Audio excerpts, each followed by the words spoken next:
नमस्कार दोस्तों, बहुत बहुत स्वागत है आप लोगों का सिंपल एजुकेशन में। दोस्तों, आज की इस वीडियो में हम बात करेंगे कक्षा 7 के विद्यार्थियों के लिए इंग्लिश की टेक्स्ट बुक हनीकॉम्ब के फर्स्ट चैप्टर 3 क्वेश्चंस के बारे में। यह इस चैप्टर की दूसरी वीडियो है जिसमें हम इस चैप्टर के क्वेश्चन आंसर्स देखने वाले हैं। इससे पहले वाली वीडियो में हमने इस चैप्टर को पढ़ा था। यदि आपने उस वीडियो को नहीं देखा है और आप उसे पढ़ना चाहते हैं तो उस वीडियो को आप ज़रूर देखिएगा। उस वीडियो का लिंक मैं इस वीडियो के डिस्क्रिप्शन बॉक्स में डाल दूंगा ताकि आपको वीडियो को ढूंढने के लिए किसी भी प्रकार की मशक्क़त ना करनी पड़े।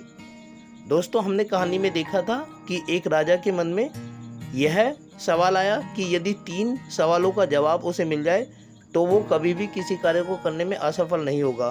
पहला सवाल ये था कि किसी भी कार्य को करने के लिए सही समय क्या है। दूसरा, राजा को किन लोगों की बात सुननी चाहिए। और तीसरा, राजा को करने के लिए सबसे महत्वपूर्ण कार्य क्या है। और हमने देखा था कि तरह तरह के लोग इन 3 सवालों का जवाब देने के लिए राजा के पास आए थे, लेकिन राजा किसी के भी जवाब से संतुष्ट नहीं हुआ था और अंत में वो एक हर्मिट यानी कि साधु के पास गया जहां उसे उसके इन 3 सवालों का जवाब मिला। आज की इस वीडियो में हम इस अध्याय के क्वेश्चन आंसर को देखेंगे। तो चलिए बढ़ते हैं आगे और देखते हैं क्वेश्चन आंसर। दोस्तों, कुल 8 सवाल इस चैप्टर में दिए गए हैं और उनका जवाब हम एक एक करके जानेंगे। पहला सवाल है, why was the king advised to go to magician, यानी कि राजा को जादूगर के पास जाने की सलाह क्यों दी गई। और इसका जवाब हम इस तरीके से लिख सकते हैं, For the answer of the question that what is the right time to doing something, some people had advised king to look into future, but only magician can see future, so he must go to a magician। अर्थात पहले सवाल का जवाब जानने के लिए कि किसी भी कार्य को करने के लिए उचित समय क्या है, राजा को चाहिए कि वो भविष्य को देखे, लेकिन क्योंकि सिर्फ जादूगर ही भविष्य को देख सकते हैं इसीलिए राजा को किसी जादूगर के पास जाना चाहिए। तो ये पहला सवाल था। दूसरा सवाल है, in the answer to the second question whose advice did the people say would be important to the king. अर्थात दूसरा सवाल कि राजा को किन लोगों की बात सुननी चाहिए या राजा के लिए किन लोगों की बात जानना जरूरी है, क्या सलाह उसको दी गई थी। इसका जवाब हम इस तरीके से लिख सकते हैं। अपनी स्टोरी जो 3 क्वेश्चन का अध्ययन हमने किया था लास्ट वीडियो में, इस आधार पर लिख सकते हैं, in the answer of second question that which people should king listen to, some people advised the king to have a council and he must listen their advice. दूसरा सवाल कि राजा को किन लोगों की बात सुननी चाहिए। कुछ लोगों ने ये परामर्श दिया कि राजा की एक काउंसिल होनी चाहिए यानी मंत्री परिषद होनी चाहिए और राजा को उनकी बात सुननी चाहिए। अगला सवाल है सवाल नंबर 3, what suggestions were made in the answer to the third question, यानी कि तीसरे सवाल के जवाब में क्या क्या परामर्श दिए गए। इसका जवाब हम इस तरीके से लिख सकते हैं, in the answer of his third question that what is the most important thing for him to do, some people advised king for science, other advised for fighting and other advised for religious worship। अर्थात तीसरा सवाल जो था कि राजा के लिए करने के लिए सबसे महत्वपूर्ण कार्य क्या है, तो कुछ लोगों ने सलाह दी थी कि विज्ञान का पर कार्य करना चाहिए, कुछ लोगों ने लड़ाई के बारे में बातचीत की, युद्ध के बारे में, जबकि कुछ लोगों ने धार्मिक कर्मकांड पूजा पाठ के बारे में बातचीत की। दोस्तों, अगला सवाल है सवाल number 4, did the wise man win the reward, if not why not. सवाल का मतलब यह है कि क्या किसी व्यक्ति को राजा के द्वारा इनाम दिया गया, यदि नहीं तो क्यों नहीं। और इसका जवाब हम इस तरीके से लिख सकते हैं, no wise man won the reward because all wise men had answered differently and king was not satisfied with their answers। अर्थात नहीं, किसी भी व्यक्ति को राजा के द्वारा इनाम नहीं दिया गया क्योंकि सभी लोगों ने इन तीनों सवालों का जवाब अलग अलग तरह से दिया और राजा किसी के भी जवाब से संतुष्ट नहीं था।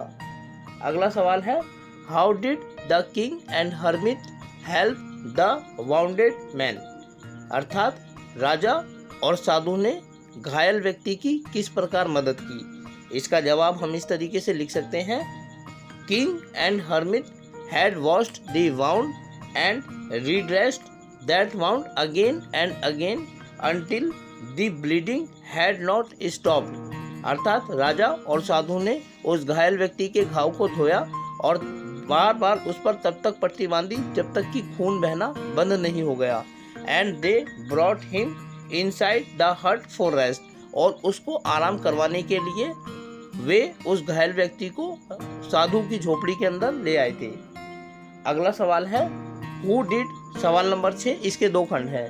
हु वाज बियर्डेड मैन, अर्थात दाढ़ी वाला इंसान कौन था। इसका जवाब हम इस तरीके से लिख सकते हैं, bearded man was the person who lost his land due to king and who wanted to kill the king when he was going to the hermit for seeking answers of his 3 questions, अर्थात दाढ़ी वाला व्यक्ति वह इंसान था राजा की वजह से जिसकी संपत्ति छिन गई थी और जो राजा को उस समय मार देना चाहता था जब राजा अकेले साधु के पास अपने 3 सवालों का जवाब लेने के लिए जा रहा था। इसका दूसरा खंड है, why did he ask for the Kings forgiveness, अर्थात उसने राजा से माफ़ी क्यों मांगी। इसका जवाब हम इस तरीके से लिख सकते हैं, the bearded man asked king's forgiveness because he wanted to kill the king, अर्थात दाढ़ी वाले व्यक्ति ने राजा से माफ़ी इसलिए मांगी क्योंकि वह राजा की हत्या करना चाहता था। सवाल नंबर 7 है दोस्तों, the king forgive the bearded man, what did he do to show his forgiveness, यानी राजा ने उस दाढ़ी वाले व्यक्ति को माफ़ कर दिया, अपनी माफ़ी को दिखाने के लिए उसने क्या किया राजा ने। और इसका जवाब हम इस तरीके से लिख सकते हैं, king not only forgive the bearded man but, राजा ने केवल दाढ़ी वाले व्यक्ति को माफ़ी नहीं किया बल्कि also sent his servants and doctors for his caring and treatment, अपने नौकर और चिकित्सकों को उस व्यक्ति की सेवा और इलाज के लिए उसके पास भेजा। And also king promised him to give back his property, राजा ने यह भी वादा किया कि उस व्यक्ति की संपत्ति उसको वापस लौटा दी जाएगी। सवाल नंबर 8 जो कि इस अध्याय का अंतिम सवाल है, इस प्रकार है, what were the hermit's answer to the 3 questions, अर्थात तीनों सवालों के जवाब जो साधु के द्वारा दिए गए क्या थे। राइट ईच आंसर सेपरेटली, सभी का जवाब अलग अलग लिखिए। Which answer do you like most and why, आप सबसे ज़्यादा कौन से जवाब को पसंद करते हैं और क्यों। इसके जवाब को हम इस तरीके से लिख सकते हैं, for the question first hermit said that this time is the right time to begin something, अर्थात जो पहला सवाल था कि किसी भी कार्य को करने के लिए उचित समय क्या है, तो साधु के द्वारा कहा गया कि किसी भी समय को कार्य को करने के लिए जो उचित समय है वो वर्तमान समय है जो चल रहा है। For the second question hermit said that the person who is with you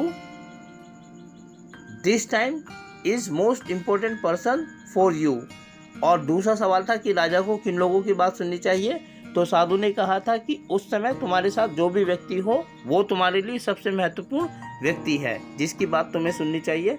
and for the third question he said that doing good of that person is most important task to do, और तीसरा सवाल कि राजा के करने के लिए सबसे महत्वपूर्ण कार्य क्या है, तो साधु ने कहा कि उस व्यक्ति की भलाई करना जिसके साथ तुम इस वक्त हो तुम्हारा सबसे महत्वपूर्ण कर्तव्य है।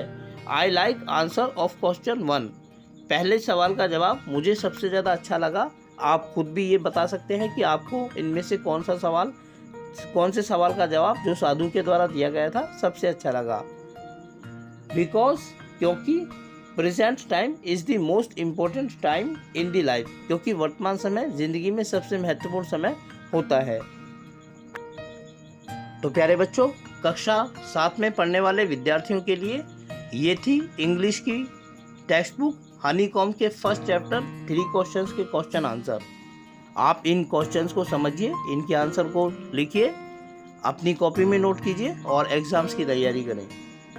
मैं उम्मीद करता हूं कि आप लोगों को यह वीडियो अच्छी लगी होगी और साथ ही आप लोगों से अनुरोध करता हूं कि यदि वीडियो अच्छी लगी तो वीडियो को लाइक और चैनल को सब्सक्राइब जरूर करें।